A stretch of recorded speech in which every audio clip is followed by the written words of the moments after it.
जय श्री कृष्ण दोस्तों। आज हम आपको गरुड़ पुराण की एक अलौकिक कथा सुनाने जा रहे हैं। गरुड़ राज, जिसमें बताते हैं कि मनुष्य को पूर्व जन्म का कर्जा भी चुकाना पड़ता है।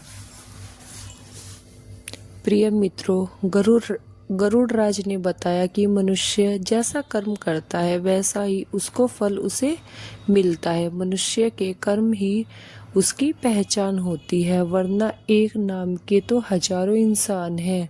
दोस्तों, कुछ लोग यह सोचते हैं कि यदि उनसे बुरे कर्म हो जाए तो उनकी तुच्छ मानसिकता उन्हें अपना जीवन नष्ट करने को अग्रसर कर देती है, और ऐसा अज्ञानी मनुष्य की सोच होती है कि वह आत्महत्या करके इस जीवन को खत्म कर ले और इस दुख से मुक्ति पा ले। लेकिन वे यह नहीं जानते हैं कि मनुष्य या कोई प्राणी चाहे कितना भी जन्नत कर ले, कर्मों का फल तो उसे भुगतना ही पड़ता है।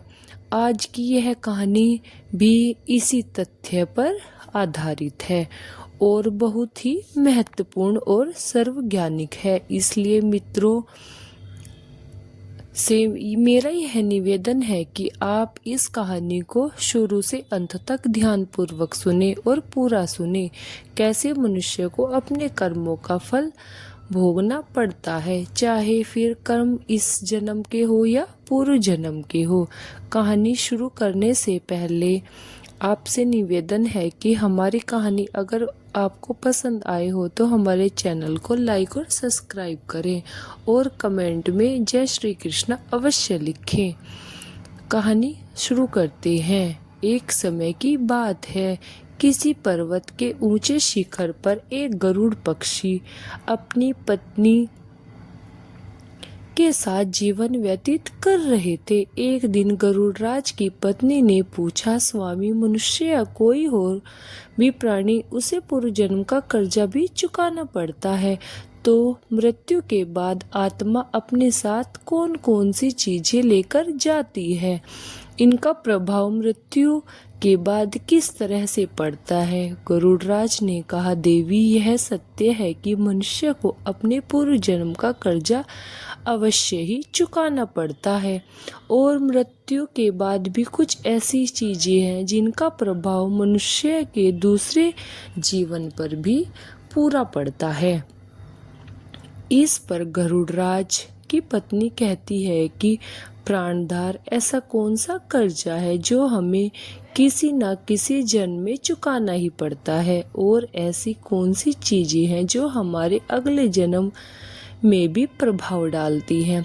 तब गरुड़राज कहते हैं कि देवी, मैं आपके प्रश्नों का उत्तर एक कथा के माध्यम से देता हूँ, और इस कथा का समस्त मानव जाति के लिए बहुत ही महत्वपूर्ण और कल्याणकारी है। आगे गरुड़राज जी कथा प्रारंभ करते हैं और कहते हैं, बहुत समय पहले की बात है,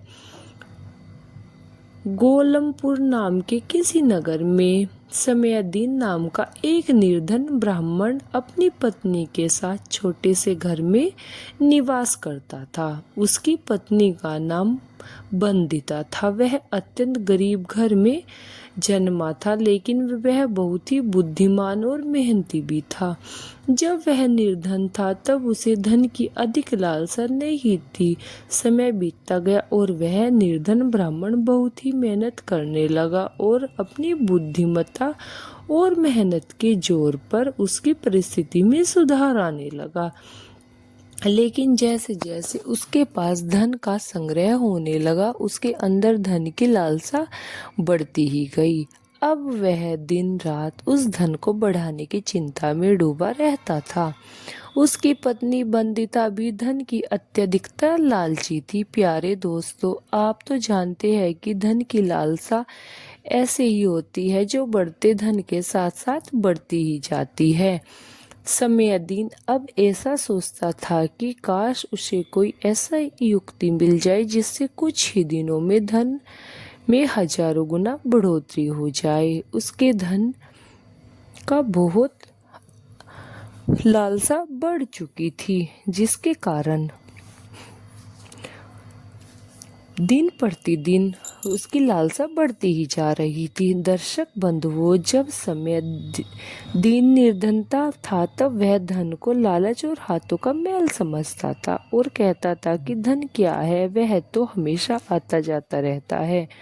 और साथ ही उसे थोड़ा ही धन देने से धन साधु को और महंतों की सेवा में लगाता था, लेकिन अब वह धन को बहुत ही अधिक महत्व देता था। वह धन का अत्यधिक संग्रह करने लगा। पहले उसकी ईश्वर में बड़ी ही श्रद्धा थी, लेकिन समय बीतने के साथ साथ धन के लालच की भिड़ता हुई ज्वाला ने उसे अन्य सभी दुष्णों को भी जला दिया। धन की लालचा से उसकी अंतरात्मा को हमेशा के लिए नष्ट कर दिया। पहले जब भी समय दीन के द्वारा पर कोई साधु महात्मा आते थे तो उसका मुख्य फूलों की तरह खिल जाता था, परंतु अब आदर सत्कार के समय मुख पर निराशा और मायूसी ही रहती थी। एक दिन की बात है, संध्या का समय था। समय दीन के द्वार पर एक साधु आकर रुके और बोले, हे पुत्र, मैं एक यात्री हूँ और आगे हरिद्वार को जाने वाला हूँ। आज की रात बिताने के लिए साधु को स्थान मिल जाए तो अच्छा होगा। मैं बड़ा ही आशा के साथ आपके द्वार पर आया हूँ। उस साधु का मुख अपार शांति की मूरत था, आंखों में अमृत और मुख में शहद सी मिठास थी, जिस कारण से शमयदीन का हृदय भक्ति भाव से भर गया। वह उसे प्रणाम करते हुए बोला, जरूर महात्मा जी, आपकी सेवा करना तो मेरा परम धर्म है। तब में साधु मुस्कुराते हुए बोले, बेटा, आजकल के समय में तुम्हारे जैसा भक्ति भाव वाले मनुष्य बड़ी ही मुश्किल से मिलते हैं, जो ऐसे पुण्य कर्म करते हैं, वरना आज के समय में कोई किसी को बिना स्वार्थ भाव से नहीं देखता।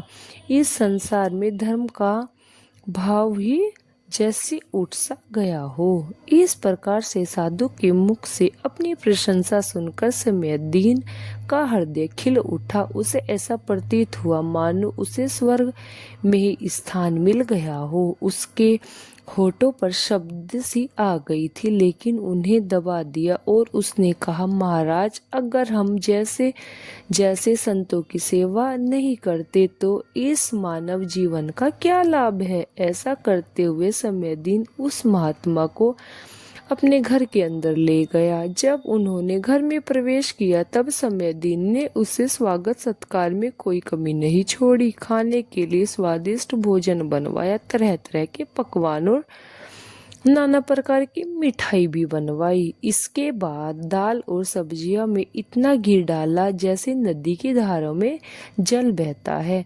भले ही समयदीन उस महात्मा को इतने पौष्टिक आहार देने के पक्ष में नहीं था, लेकिन महात्मा की बातों में कुछ ऐसी शक्तियाँ थी जिससे उसके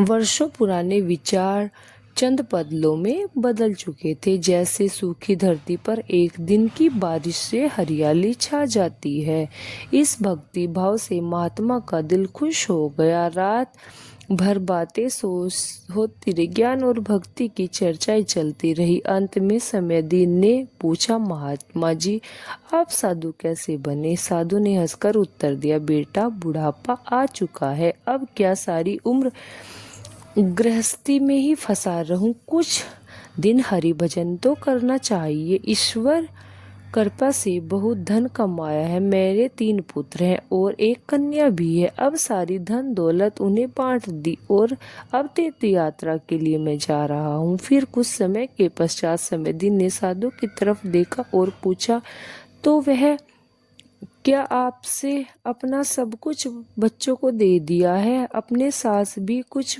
नहीं रखा?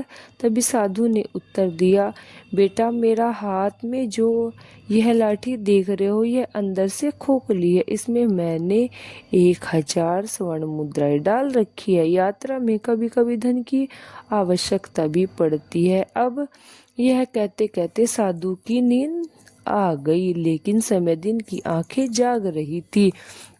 यह सारी बातें उसकी पत्नी बंदिता ने भी सुन ली थी। अब रात्रि का पहर बीत चुका था। समयदीन बार बार महात्मा की लाठी को देख रहा और मन ही मन यह सोच रहा था कि इसके अंदर लोभ और लालच की माया का संचार हुआ है, किंतु उसकी अंतरात्मा इस घृणित कार्य को करने से रोक रही थी। लेकिन वह मन की दुरात्मा स्वर्ण मुद्राएं पाने की जिद में अड़ रहा था। कुछ समय तक इस संघर्ष में उसने मन का बहुत बुरा हाल हो चुका था कि तभी उसकी पत्नी उसके पास आकर बैठ गई और कहने लगी, स्वामी, आप किस गहरी चिंता में डूबे हुए हो?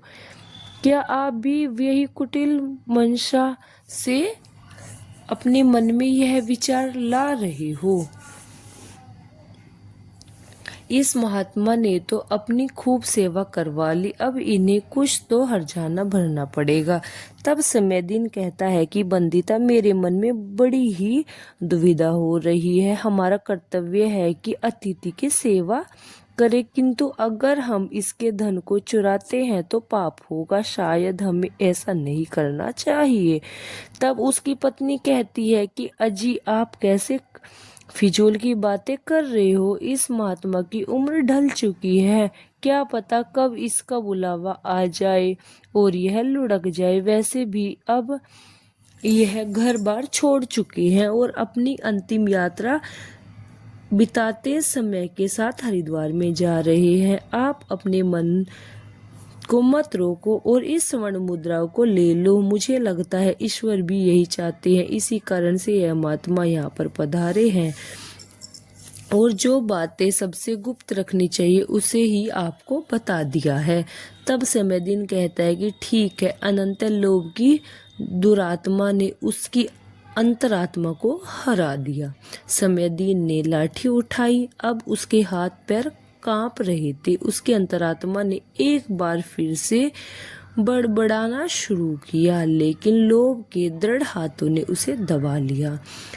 तभी समयदीन और बंदिता ने लाठी खोली और उसमें से स्वर्ण मुद्राओं को निकाल लिया और उसकी जगह सामान्य लोहे के सिक्के भर दिए। अगले दिन सुबह महात्मा समयदीन और उसकी पत्नी से विनम्रता पूर्वक आज्ञा लेकर स्नान आदि करके अपनी अगली यात्रा के लिए तैयार हो गए, किंतु अभी भी समयदीन का दिल धड़क रहा था। उसे डर था कि कहीं साधु को शक न हो जाए।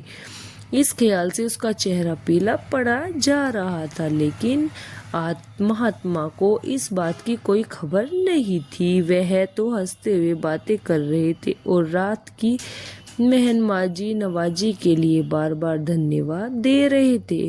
अपितु जाते समय समयदीन ने कहा, महात्मा जी, मेरे यहाँ संतान नहीं है। कृपया भगवान से प्रार्थना करें कि उसके जैसी ही हमारे यहाँ पर संतान हो जाए। हमारी प्रार्थनाओं को तो कोई असर नहीं हो रहा है, किंतु आप तो महात्मा हैं, भगवान आपकी बातें जरूर सुनते हैं। तभी मंद मुस्कान के साथ महात्मा ने उत्तर दिया, सुनोगे या नहीं यह तो वही जाने, लेकिन मैं तुम्हें आशीर्वाद देता हूँ कि भगवान तुम्हें संतान दे। इतना कहकर वे महात्मा वहां से चले गए। महात्मा जी के जाते ही जैसे समयदीन के सिर पर एक बड़ा बोझ हट गया। उसे ऐसा लग रहा था महात्मा के जाने के साथ ही उसके दिल से एक पत्थर सा हट चुका था। लेकिन वे दोनों पतित चोरी के फल से नहीं बच सके थे। यह बात समयदीन मन और मस्तिष्क भी अनुभव कर रहा था, परंतु वह चोरी के प्रकट होने से बहुत डर रहा था। चोरी के प्रकट होने का प्रत्यक्ष था, किंतु उसका फल भविष्य के किसी पर्दे में चुपचाप छिपकर वहीं अवसर की प्रतीक्षा में था। मनुष्य वर्तमान समय के सामने भविष्य की परवाह नहीं करता। वही दूसरी ओर जब महात्मा हरिद्वार पहुंचे तो उसका हृदय अत्यंत प्रसन्न हो गया। यहाँ साधु संतों को देखकर उन्हें ऐसी प्रसन्नता हुई मानो उन्हें सभी देवताओं के साक्षात्कार दर्शन हो गए हों। उसका मन ईश्वर भक्ति में लीन हो चुका था। फिर रात को महात्मा वही संतों के साथ आश्रम में सो रहे थे। फिर अगले दिन स्नान करके उन्होंने उस मंदिर के मुख्य रसोई को बुलवाकर कहा, हे मैं यहाँ श्रद्धा हेतु आने वाले सभी यात्रियों के लिए अन्नदान करना चाहता हूँ। यही एक इच्छा मेरी बाकी है। कृपया आप हमें बताइए कि सभी लोगों के भोजन, निवास और वस्त्र दान के लिए कितना खर्चा हो सकता है। तभी उस व्यक्ति ने कुछ हिसाब करते हुए बताया कि महाराज, अन्नदान, निवास और वस्त्रदान और अन्य सभी प्रकार के कार्यों के लिए कुल 700 से 800 स्वर्ण मुद्राएं लग सकती है तथा इसमें कम या अधिक भी लग सकती है। क्या आपके पास इतना ज्यादा और पर्याप्त धन है? महात्मा ने कहा, ठीक है, मैं इसका प्रबंध कर लूंगा। अब बस कल के लिए कार्यक्रमों का आयोजन करें। इतना कहकर वे गंगा स्नान के लिए चल गए। फिर अगले दिन उनके कहे अनुसार उस रसोई ने पूरा आयोजन किया। हरिद्वार के परिसर में बड़ी ही धूमधाम और खुशी के साथ अन्नदान, वस्त्रदान, भोजन आदि कार्यों को संपन्न कराया। वहां मौजूद सभी लोग देखकर खुश से कहने लगे, महात्मा स्वयं गरीब होते हुए कितने उदार हैं और इनके पास धन की कोई कमी नहीं है। वे व्यर्थ के दिखावे में लुटा देते हैं परंतु धन की राह पर एक कौड़ी भी खर्च नहीं करते। यह एक नेक दिल मनुष्य है जिसने अपना धर्म समझा और धर्म के सामने धन का मोह नहीं देखा।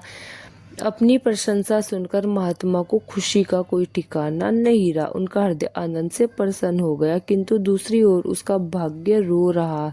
जब संध्या हुई, महात्मा ने अपने कमरे का दरवाजा बंद किया और लाठी को खोलकर देखा तो लाठी के अंदर लोहे के सिक्के को देखकर उसका हृदय कांप गया। उसे ऐसा प्रतीत हुआ मानो वह कोई भयानक स्वप्न देख रहा है। उन्हें अपनी आंखों पर यकीन नहीं हुआ। वह सोचता था कि यह स्वप्न जल्द से जल्द टूट जाए, पर यह कोई ऐसा स्वप्न नहीं था जिससे नींद खुल जाए और स्वप्न टूट जाए।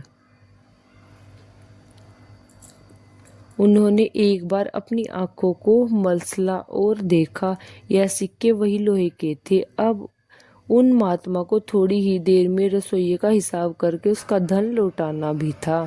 उन्होंने सोचा, अब मैं क्या करूं?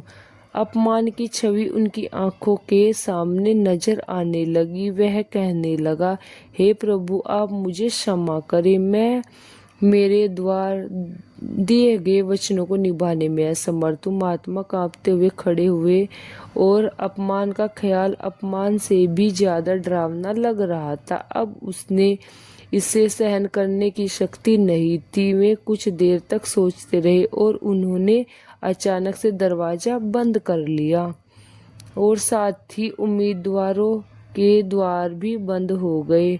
महात्मा ने चारपाई की रस्सियों से निकाला और उन्हें छत से लटका दिया।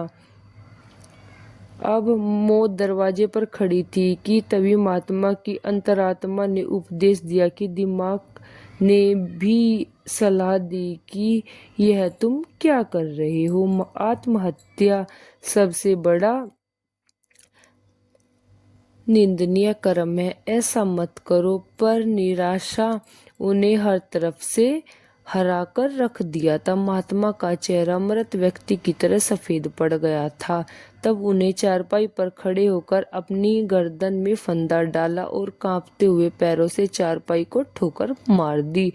वह महात्मा फांसी पर झूला और उसकी मौत हो चुकी।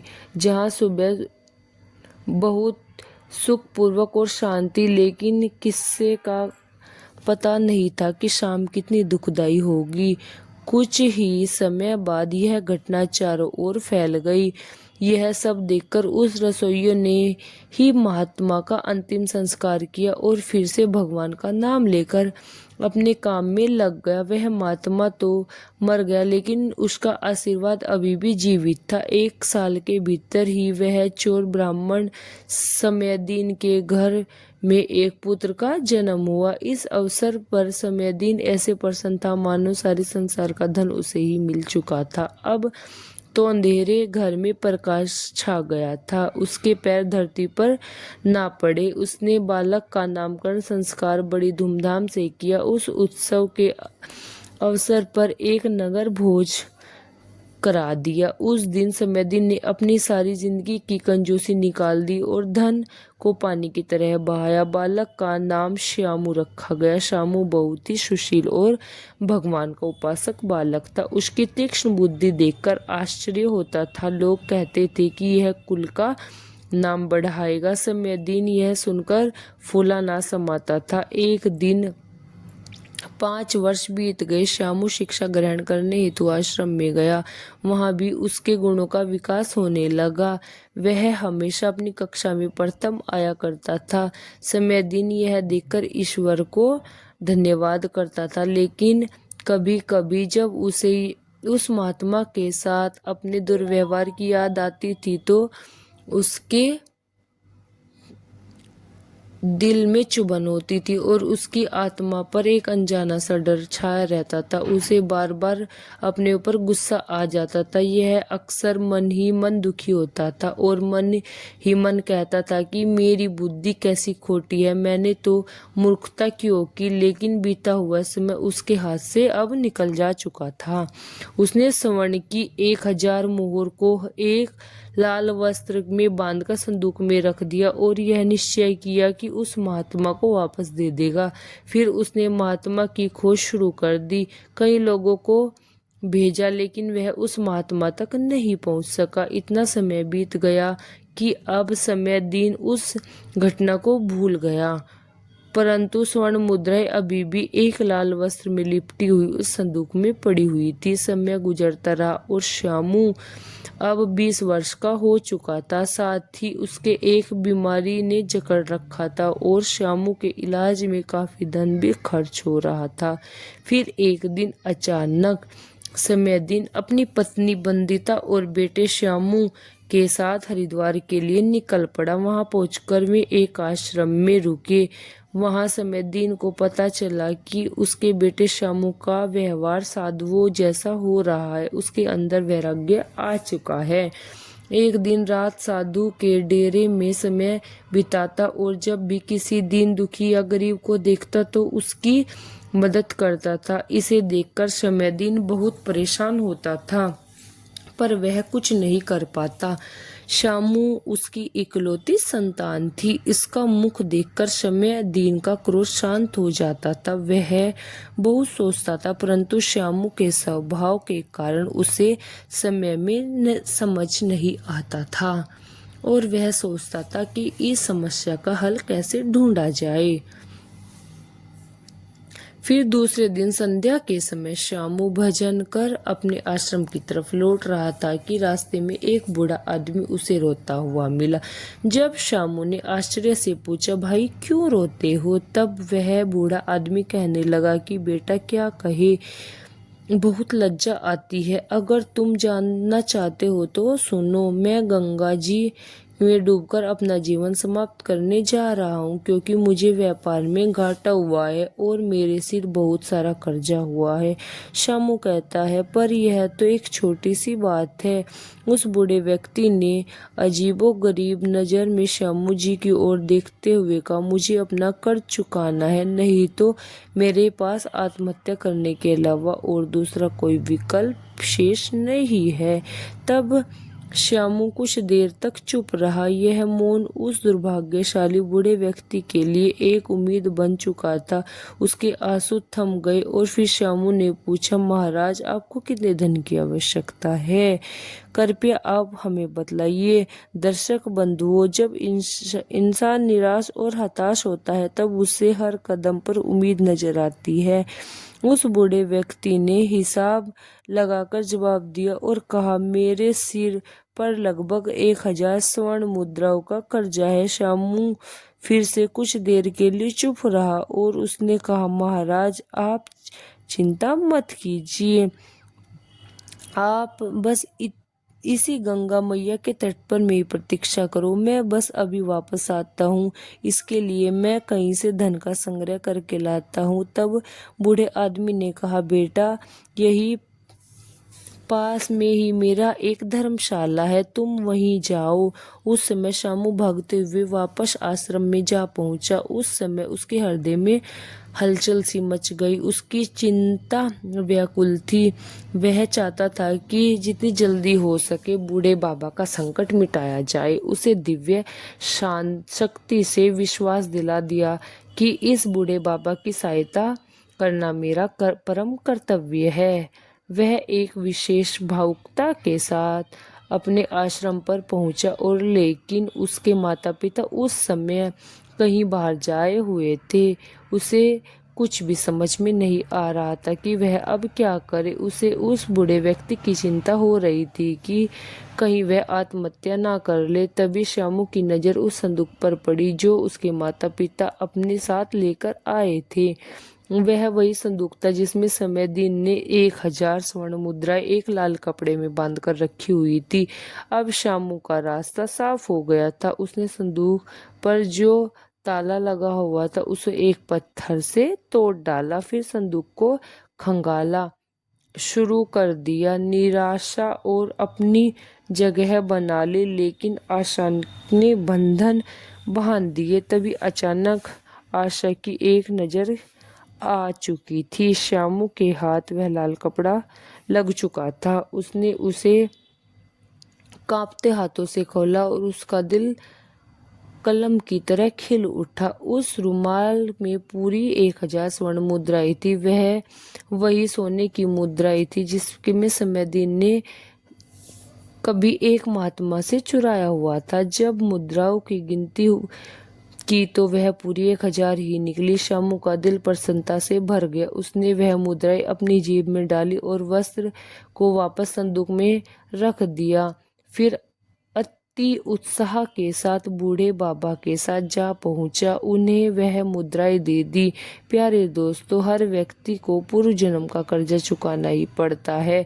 यह बूढ़े बाबा की वह रसोई थी जिन्होंने उस महात्मा का अन्नदान और भंडारे का आयोजन करवाया था, किंतु उसने आत्महत्या करने के कारण उस रसोई का धन को हानि हुई थी। और श्यामू वही महात्मा था जो समयदीन के घर में जन्मा था। आज अपना कर्जा चुकाकर मुक्त हुआ। दर्शक बंधुओं, अब आगे ध्यान से सुनो। होनी को कुछ और ही मंजूर था। जब श्यामू वापस लौटा तो उसके मन में एक अनोखी शांति, मानो उसकी जन्म ही इसी कार्य के लिए हुआ हो। जब उसका कार्य पूर्ण हो गया और अपने पूर्व जन्म का कर्जा चुका दिया तो उसकी बीमारी ने उसके ही प्राणों की आहुति ले ली। अब श्यामू ने प्राण त्याग दिए। वहीं जब दूसरे दिन सुबह यह बात दीन और बंदिता को पता चली कि उसका पुत्र मृत्यु को प्राप्त हो चुका है तो इसी दुख के कारण उनका हृदय अत्यंत पीड़ा से भर गया और निराशा के साथ उन्होंने भी अपने अपने प्राण त्याग दिए। जब उन तीनों की मृत्यु हुई तो उसी रसोई ने उनका अंतिम संस्कार किया और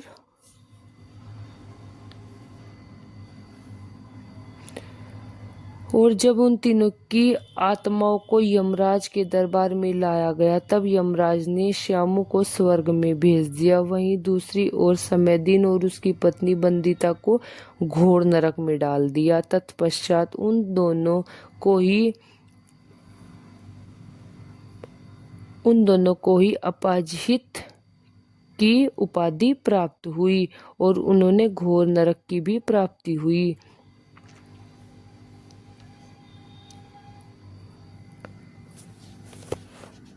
और उन दोनों को अपाहिज बनाकर धरती पर भेज दिया गया। लोगों पर कुत्तों के रूप में जन्म मिला, वापस भेज दिया। दोस्तों, जो भी मनुष्य अपने जीवन में कर्ज नहीं चुकाता उन्हें जन्म जन्मांतर तक कष्ट भोगने पड़ते। इसलिए मनुष्य को किसी भी प्रकार का एहसान और कर्जों को जरूर चुकाना चाहिए। दर्शकों बंधुओं, गरुड़राज आगे कहते हैं कि हे देवी, आपके दूसरे प्रश्न के अनुसार मृत्यु के पश्चात भी 5 ऐसी चीजें हैं जो शरीर का साथ नहीं छोड़ती और मृत्यु के पश्चात भी उस आत्मा के ही साथ रह जाती है। यानी मृत्यु के पश्चात जब आत्मा दूसरे शरीर में प्रवेश करती है तो यह चीजें आत्मा के साथ उस नए शरीर में भी प्रवेश कर जाती हैं। पहली है कामना, जो मनुष्य की मृत्यु के साथ ही रह जाती है और अगले जन्म में भी उसके साथ रहती है। दूसरा है कर्म, मनुष्य इस जीवन में पुण्य कर्म और अच्छे कर्म करता है तो अगले जन्म में भी उसका मनुष्य को सुख और शांति